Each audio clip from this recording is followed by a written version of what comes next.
Շատ հոգեբանական տեխնիկաներ կան, որոնք ուղղում են անձին դեպի ինքնավերականգնմանը,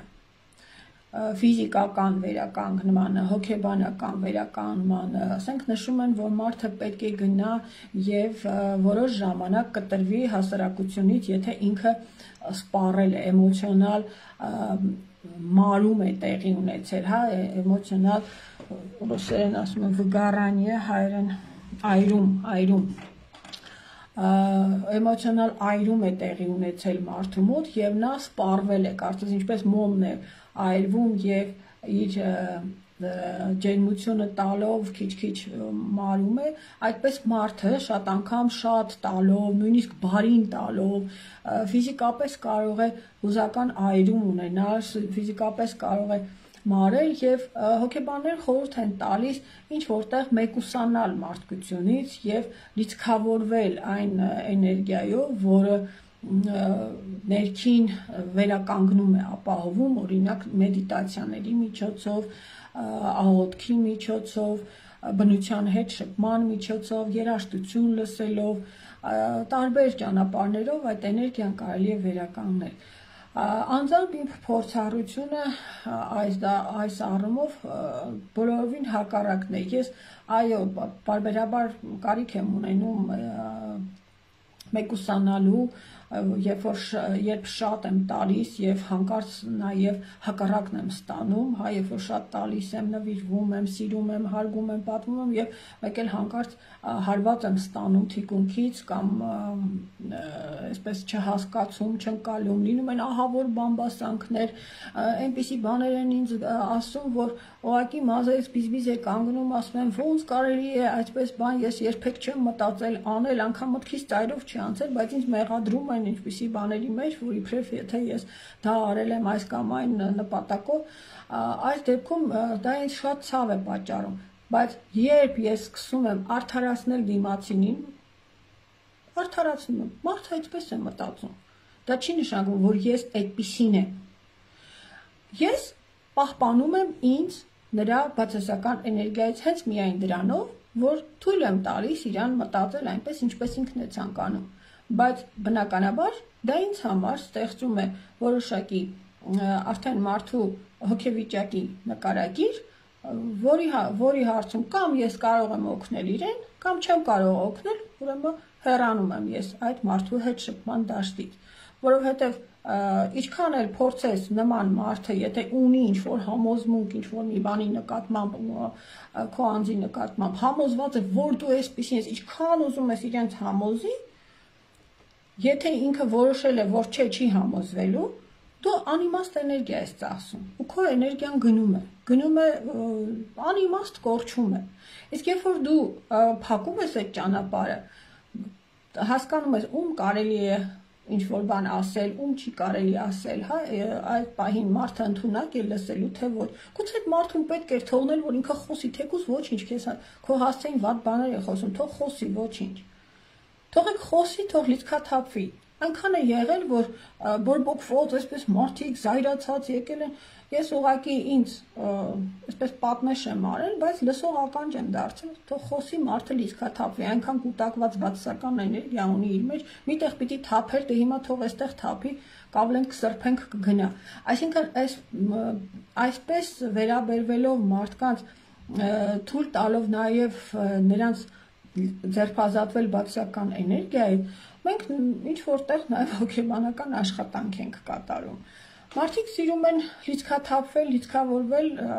մեր հայկական սովորության համաձայն, ինչ որ մեկին գտնել բարեկամ, հարևան, չէ, նստել եւ զրույց վարել։ Բարեկամական իբրև թե զրույցով բամբասում են, սրան են քրքրում, նրան են քրքրում, բայց իրենք արտահայտվեցին, այդ բացասական էներգիան դուրս եկա, հանգստացան, գնացին։ Ինչ որտեղ սա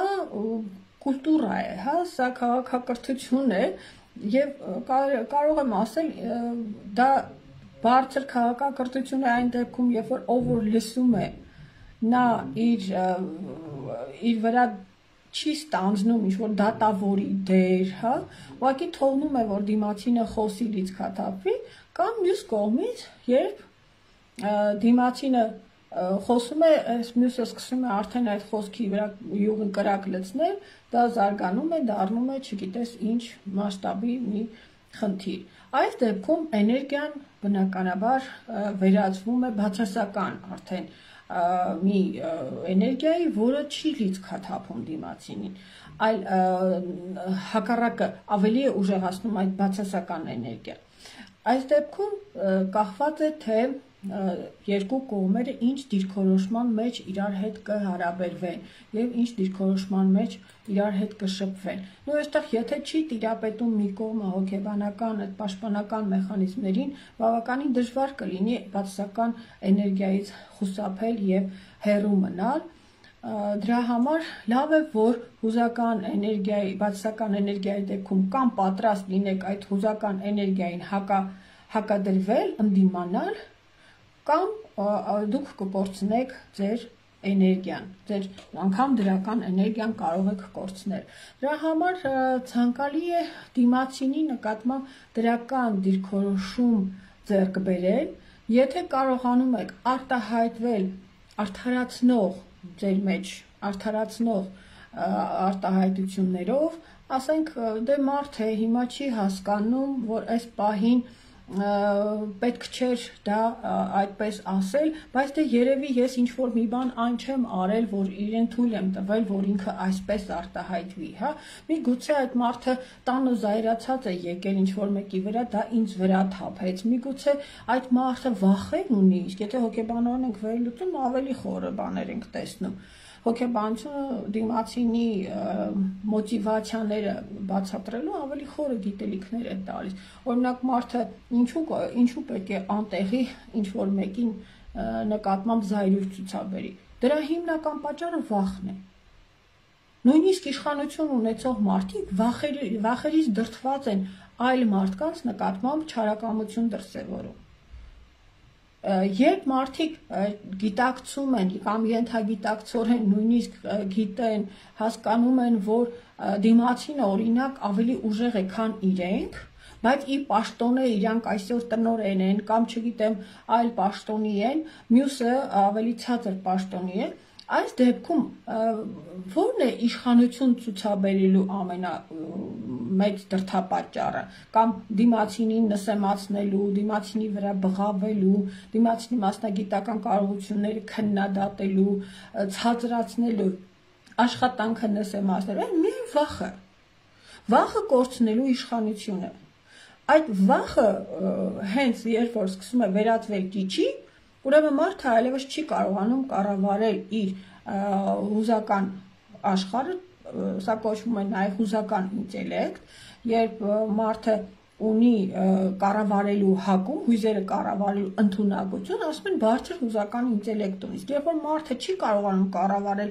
իր հույզերը եւ դա արտահայտում է ագրեսիայով, հարձակվողականությամբ, նսեմացնելով դիմացինին, չարամտորեն տրամադրելով, ամեն ձև աշխատում են ինչ-որ նենք ծրագրերի վրա, այս մարդիկ իրենք շատ ցածր հուզական ինտելեկտ ունեն։ Էլ չեմ ասում ինտելեկտուալ IQ-ի մասին, որովհետև բարձր արժեքային համակարգ ունեցող մարդիկ իրենք երբեք դիմացինի մասնագիտական կամ անձնային կարողությունների կամ արժեքների վրա ոտնձգություն չեն կատարում։ Այստեղ է տարբերությունը, հա, ինչու են շատ անգամ նաև լռում ինտելեկտուալ մարդիկ, ինչու են շատ անգամ խելացի մարդիկ համեստ ավելի, հա, որովհետև այդ մարդիկ ունեն իրենց հույզերը կառավարելու կարողություն, որը չունեն այն մարդիկ, ովքեր ունեն ցածր ինտելեկտուալ կարողություններ, ցածր հուզական ինտելեկտ։ Այստեղից էլ գալիս է միջանձնային հարաբերությունների այդ որակը, որը նաև էներգիա է խլում աշխատողների։ Եվ ով կարող է ասել, որ վատ մթնոլորտում մարդը կարող է լավ աշխատել։ Ինձ հարյուրավոր մարդիկ են զանգահարում, ասում են տնօրենս այսպես է վարվում, այսպես է ասում, ընկել է հետևիցս, ինչ որ բացասական բաներ է բան գալիս ին վրա, սխալներ է ուզում գտնի։ Ես չեմ կարողանում կենտրոնանալ, չեմ կարողանում հատկապես ուսուցիչների պարագայում։ Դուք չեք պատկերացնում ղեկավարը ինչ մեծ սխալ է թույլ տալիս ուսուցչին հուզական լարվածություն ուսուցչի նկատմամբ ստեղծելու հարցում։ այլևս այդ ուսուցիչը չի կարողանում մտնել դասարան եւ ստեղծագործական իր ներուժը ակտիվացնել, որպեսզի դասավանդի երեխաներին, որպեսզի նրանց հետ ստեղծագործական դաս վարի, էմոցիաները դրական մոտիվացիա ստեղծի դասարանում եւ այլ եւ այլ։ Այսինքն այն տնօրենը, որը ուսուցչին նսեմացնում է, այն տնօրենը չի մտածում երեխայի մասին։ Ես դրանում խորը համոզված եմ։ Երեխայի մասին մտածող տնօրենը դպրոցի հատկապես տնօրենը կամ բժշկական հաստատության տնօրենը, որտեղ տնօրեն ուզում է լինի, եթե այդ տնօրենը իր աշխատողին նսեմացնում է, վիրավորում է, ցածրացնում է, նա առաջին հերթին հոգեբանական խնդիր ունի վախի, վախենում է կորցնելու ինչ-որ մի բան, վախենում է հարգված չլինելու, հասկացված չլինելու, ընկալված չլինելու, դրա համար օգտագործում է ուժային գործոններ, մյուս կողմից նա չի մտածում այն ուղղության մասին, օբյեկտի մասին, որի հետ ինքը աշխատում է, որի համար ինքը աշխատում է։ Եվ ամբողջ պատասխանատվությունը տնօրենների դա կոլեկտիվում ներդաշնակ եւ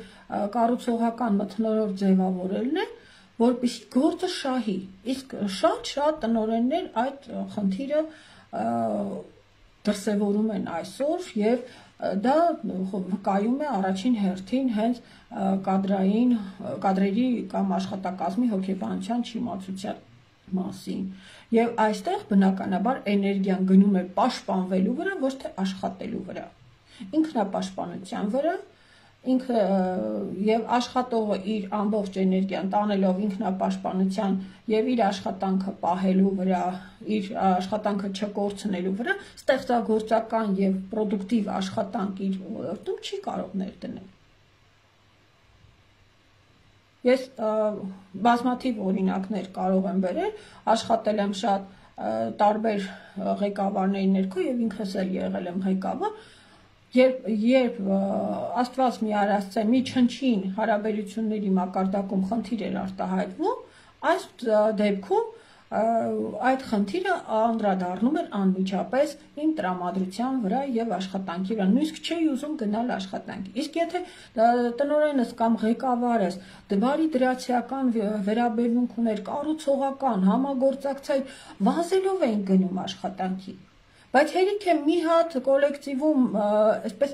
որ ասում են, մի փոքր նեխած միսը սենյակում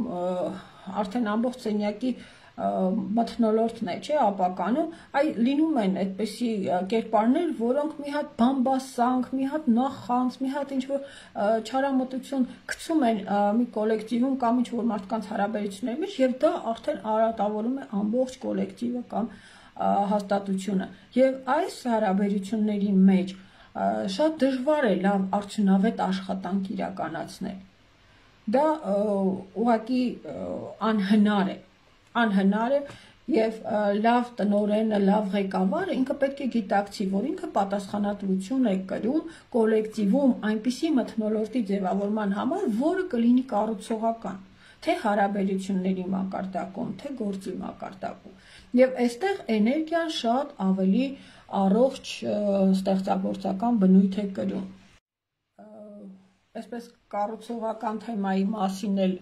եթե խոսեմ հենց Թոյչի հոգեբանության կոնտեքստում եւ Բժշկյանի հոգեբանության կոնտեքստում, ապա կտանեմ դա մեր մտքերի վերաբերյալ, մեր ինչ ենք մենք մտածում։ Երբ մենք խոսում ենք մարմնի մասին, մենք մարմնի գեղեցկությունը կամ մեր մարմնի կոմֆորտը ամեն ինչ ապահովում ենք ինչի միջոցով, հագուստի միջոցով, չէ՞։ Հագուստի միջոցով մենք շեշտում ենք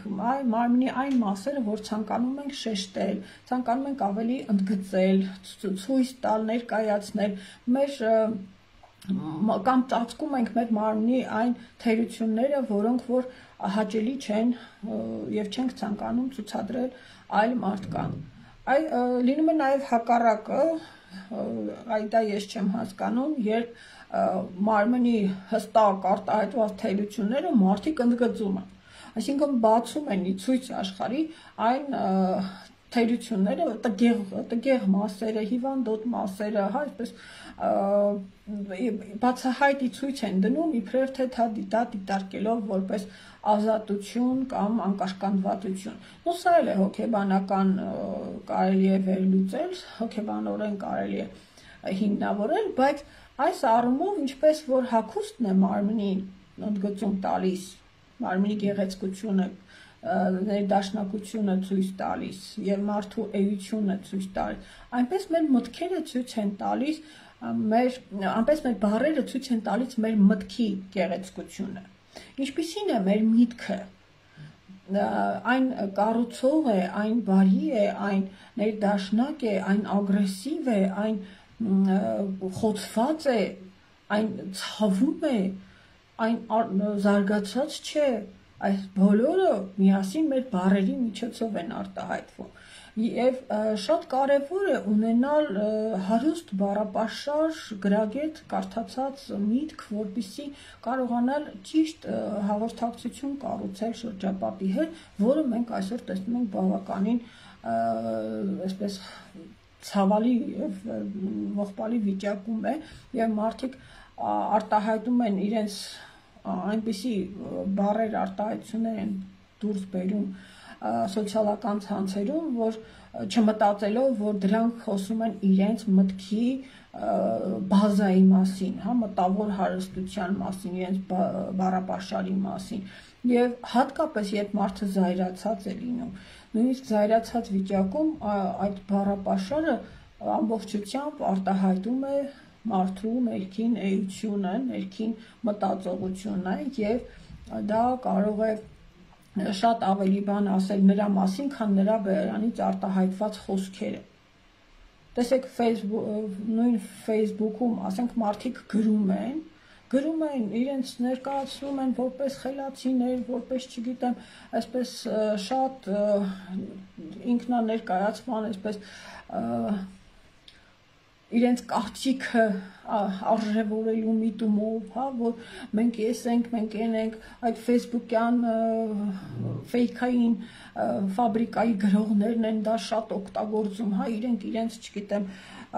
ինչպես ներկայացնելու այդ միտումով, իրենց կարծիքը մեծամիտ արժևորելու միտումով, այնպեսի մեծ ամբալ գորգոր բաներ են գրում, մտածում ես, տեսնես, այս մարդը վերջին անգամ որ գիրքն է կարդացել։ Ինչ գիրք է կարդացել, երևի Այբենարանից, այն կողմ ուրիշ գիրք չի կարդացել, կամ մարդկային հարաբերություններից այս մարդը գոնե մի գրամ պատկերացում ունի, որ այս սոցիալական ցանցերում կարդում են նաև երեխաներ, երիտասարդներ, եթե կին արմատ է գրում, կարդում են տղամարդիկ, որոնք իր մասին կարծիք պետք է կազմեն, եթե տղամարդ է գրողը, պետք է պատկերացնում են, որ իրեն կարդում են նաև կանայք, որոնք իր մասին կարծիք կարող են կազմել։ Եվ այս բառա աղբի մեջ շատ դժվար է միտք գտնելը։ Եվ ինչու եմ ես միշտ ասում, որ լցրեք համացանցը դրական մտքերով, շատ խոսեք դրականը։ Թոյչը ասում է, Թոյչը իր գրքի մեջ մի այսպիսի հետաքրքիր օրինակ է բերում, որ ԱՄՆ-ում մի գիտափորձ են իրականացրել։ Այնտեղ եղել է ժամանակներ, որ ամեն օր անընդհատ հայտնել են, թե ինչքան վթարներ, ավտովթարներ են տեղի ունեցել, ինչքան զոհեր են եղել եւ այլ, անընդհատ լուրերով այդ հաղորդումները գնացել են։ Թոյչը եւ նրա կինը մի ոստիկանական այսպես ոստիկանության հետ իրենց այդ կազմակերպությունը, որը այդ լուրերն է վերահսկում, այդ կազմակերպության հետ պայմանագիր են կնքում եւ ասում են, խնդրում ենք, եկեք ապացուցենք, որ ինչ մտքեր որ արտահայտում եք, այդ մտքերը ազդում են հանրության վրա։ Եվ եթե դուք անընդհատ խոսում եք վթարներից, անընդհատ խոսում եք ցավալի դեպքերից, անընդհատ ինֆորմացիա եք տանում դեպի բացասականը, այդ բացասականը գնալով ավելի շատանում է հանրության մեջ։ Իսկ եկեք փորձենք դրականը տանել եւ տեսնենք արդյոք վթարների թիվը պակասեց թե ոչ։ Արդյոք վթարները եւ դժբախտ պատահարների թիվը կնվազի, եթե մենք ցույց տանք դրական ինֆորմացիա հանրությանը եւ գալիս են փոխհամաձայնության եւ հանրության շրջանում դադարեցվում են այդ լուրերը ավտովթարների եւ դժբախտ պատահարների լուրերը ինչ եք կարծում այդ դեպքերի քանակը ավելացավ թե նվազեց վիճակագրությունը ցույց է տալիս որ կտրուկ ավտովթարների եւ դժբախտ պատահարների թիվը նվազում է այստեղից հետևություն ինչ ինֆորմացիա մարդկանց գիտակցության մեջ ներմուծվում է, այդ ինֆորմացիան մարդկանց սկսում է կառավարել։ Այդ ինֆորմացիայի ազդեցության տակ մարդիկ սկսում են իրենց վարքը ձևավորել։ Ես կարծում եմ, որ այն վարորդը, որը ավելի հանգիստ է նստում իր ղեկի առջև եւ վարում ավտոմեքենան, վստահ որ դիմացի վարորդը եւս հանգիստ է, խաղաղ է, չի հարբած չի նստել ղեկին, հա, պահելու է, պատրաստ է պահել կանոնները եւ ինքը ապահով կարող է երթևեկել, ավելի հանգիստ կքշի իր ավտոմեքենան եւ ավելի քիչ վթարներ տեղի կունենան։ Իսկ մեր վարորդները անընդհատ լսելով այդ ավտովթարների, դժբախտ պատահարների դեպքերի մասին, նստում են ղեկին ու կարծես անընդհատ այդ լարվածությունից, հուզական լարվածությունից, չգիտես ինչ ձև են քշում։ Հուզական լարված են, որ հասցնեն փող աշխատեն, հուզական լարված են, որովհետև տանը վիճել են, հուզական լարված են, որովհետև այս երկրից զայրացած են, ընդդիմությունից զայրացած են, կառավարության վրա զայրացած են, բոլորը վատն են, այս երկիրը երկիր չէ, եւ այդ վարորդները նստում են ղեկին, եւ ինչ պետք է լինի մեր վիճակը։ Պետք է լինի մեծ թվով ավտովթարներ եւ բնականաբար դժբախտ պատահարներ։ Անընդհատ լսում ենք ինքնասպանությունները շատացել են, հենց մի ինքնասպանություն լինում է, ամբողջ լրատվամիջոցները լցվում են, ո ես ինչ եք արել, մեկ ինքնասպանություն գործեց, բոլորս մեղավոր ենք եւ այս ցայտնոտի մեջ, այս մտքերի, բացասական մտքերի ցայտնոտի մեջ մարդիկ մոռանում են, որ կա լավ բաներ այս կյանքում։ Մենք չենք լսում լավ լուրեր։ Մենք չենք լսում, մենք միայն մեր այսպես շրջանակներում ենք տեսնում լավ բաներ։ Մենք չենք լսում, որ այդ ինչ որ մեկը մի լավ հայտնագործություն է արել, վայ մենք ուրախանանք, դա մերն է, այսպես։ Այդ խեղճ մարդիկ հայտնագործություն անողները, ինչ որ մշակույթի գործիչները, որոնք ուզում են երգել, ուզում են պարեն, որ ուզում են ժողովրդին ուղղախացնել, բոլորը թողել գնացել են։ Որտեղ բոլորին նշեմացրեցինք, բոլորին ինչ որ սև պիտակներ կպցրեցինք, բոլորին ինչ որ հին ու նոր արեցինք, սև ու սպիտակ արեցինք, եւ մենք մեզ այսպես մեր գիտակցության մեջ, մեր հանրության գիտակցության մեջ այսպիսի լուրերը տարածելով, այսպիսի լուրերի վրա յուղ լցնելով, մենք վառել ենք այնպիսի թշնամանքի մթնոլորտ մեր երկրում, որ սրանից գլուխ հանել երևի թե չգիտեմ, Թոյչը եւ Բժիշկյանը կարող են միայն։ Էլ չեմ ասում Ֆրոյդ, Ադլեր, Յունգ, հա, նրանց հələ դնում եմ մի կողմ մեր ժամանակակիցներին։ Եկեք գոնե մեկ ընթերցենք հոգեբանական, ասենք ուղեցույցներ, գրքեր, որոնք սովորեցնում են դրական ապրել, պոզիտիվ ապրել, իրար նկատմամբ դրական վերաբերմունք ցույց տա։ Կար մի պահ մենք Կարնեգի էինք կարդում, բավականին դրական ազդել էր հանրության մեջ, ինչ-որ դրական փոփոխություններ կար նրանց մոտ, ովքեր կարդում էին այդ գիրքը, բայց գալիս է ժամանակ մեկ էլ նորից այդ ճնշումները շատանում են եւ մենք տեսնում ենք այն վիճակը, որ այսօր կարծես բոլորիս էներգիան սպառված է, ոչ ոք չի ուզում մյուսի հետ շփվի, վախենում ենք իրար հետ շփվենք, վախենում ենք իրար հետ կիսվել, մտածում ենք, վայ, հանկարծ մի բան ասեմ, այսպես չասեն։ Հիմա ես լայվում խոսում եմ, հա մտածում եմ, այս մեկը այսպես կհասկանա, այն մյուսը այնպես կհասկանա, սա այսպես կմեկնաբանի, նա այնպես կմեկնաբանի, եւ այս մթնոլորտը ստեղծում է հարաբերությունների լարվածություն, որը չի կարող չանդրադառնալ մեր ազգային հոգեբանական ամբողջ հասարակական նկարագրի վրա։ Եկեք մտքերը մեր ֆիլտրենք, մտքերը մեր սովորեցնենք դրական արտահայտվելու, դրականը տեսնելու մեկս մյուսիս մեջ, մեկս մյուսիս դրականը սովորելու, մենք միմիայն այդ դեպքում կարող ենք իրար հետ ինչ որ քայլեր կատարենք դեպի դրական փոփոխություն, դեպի դրական էներգիա, որը մեզ ուժ կտա, որը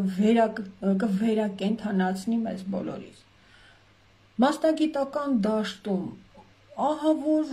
գեղ մթնոլորտ է, ինչ որ sense մասնագետները ամեն մեկը ուզում է ինքը իրեն ավելին երևա, համեմատում եմ այլ տեղերի հետ, անգամ վատագույն վատ մասնագետից կարելի է լավ բաներ սովորել, նրա սխալները չկրկնել։ Կարելի է նրա հետ ընկերություն անել եւ նրան փոխանցել դրական ինչ-որ բաներ։ Եթե դու լավն ես, եթե դու լավ մասնագետ ես, դու պետք է չվախենաս հասարակության մեջ առաջընթացից, չվախենաս քո գործը լավ անել։ Իսկ մեզ մոտ հակառակն է։ Ես միտեղ աշխատում էի, չեմ ուզում ասեմ որտեղ, որ ինձ ինչ որ մարդիկ գովացել էին, ասել էին, ասենք, լավն է ինքը որպես դասախոս եւ այլն, մի 20 թշնամի էին հավաքվել։ Ես ոչ մեկի հետ ոչ մի առնչություն չունեի, բայց մարդիկ որոշել են, որ եթե իմ մասին լավն է խոսում, ուրեմն անպայման իրենք պետք է թշնամանան եւ ինձ հետ մրցակցեն, որ ապացուցեն, որ ես վատն եմ։ Ինչու՞, սիրելիներս, ինչու, հարազատներս, ես ոչ ոքի չեմ ուզում ապացուցել, որ իրենք վատն են իմ լավ աշխատելով։ Այն մարդիկ, ովքեր սկսում են մեկ ուրիշին նսեմացնելով փորձել իրենց տեղը հաստատել, այդ մարդիկ ինձ միայն վատն են իրենց մասին ասում, ինձ չեն փոխում, այն մարդուն, ում ուզում են նսեմացնել, նրան չեն փոխում, իրենք են իրենց փոխում, իրենք են չարանում, իրենց էներգիան ուղղում են ավելի քանդող դեպի հունի, ոչ թե կառուցող հունի, ինչ որ մեկի կյանքը քանդելով քո կյանքը կառուցես, դա ուղղակի անհեթեթություն է, դա անիմաստություն է։ Ինչ որ մեկի 20 տարվա ես վերջի շրջանի իմ դեպքերի հետ կապված միայն մի բան ուզում եմ հասկանալ, մարդիկ ովքեր վատաբանում էին, մարդիկ ովքեր իմ հասցեին վատ բաներ էին գրում, նրանք մտածում էին, որ այս մարդը 20 տարի ինչ ճանապարհ է անցել, գուցե եւ սխալներ է թույլ տվել, բայց անցել է ճանապարհ, այս մարդը ունի իր կողքը կանգնած ամուսին, երեխաներ, հարազատներ, իրեն հավատացող մարդիկ, ուսանողներ, նա երբևիցե մտածել է գրելուց, վատաբանելուց, մտածել է արդյոք, որ նսեմացնում է ոչ թե իրեն բարձրացնում է դրանով, այլ դիմացինի ամբողջ մի կյանքի գործունեության վրա է ցեղ շպրտում։ Հատկապես մասնագիտական դաշտում, այս մասնագիտական մրցակցությունը, այս բանսարկությունները, ֆեյսբուքյան բանսարկությունները, այս բոլորը նսեմացնում են մեր ոլորտները, մեր երեխաների, մեր ուսանողների համար, ստեղծում են մի այնպիսի բացասական հասարակական մթնոլորտ, որտեղ բոլորը ուզում են փախնել։ Բոլորը ուզում են փախնել, որովհետև ոչ ոք չի կարողանում ինքնահարթայտվել, ինքնադրսևորվել, իսկ մարդը ազատ է։ Մարդը ազատ է, եք ինքը պետք է ստեղծագործ, ինքը պետք է արարի, ինքը պետք է լինի այնպիսին, ինչպիսին ինքը կա։ Իսկ երբ որ մարդը սկսում է պաշտպանվել, ինքը սկսում է սխալներ թույլ տալ։ Մի պաշտպանվեք եւ մի ստիպեք, որ մյուսները պաշտպանվեն։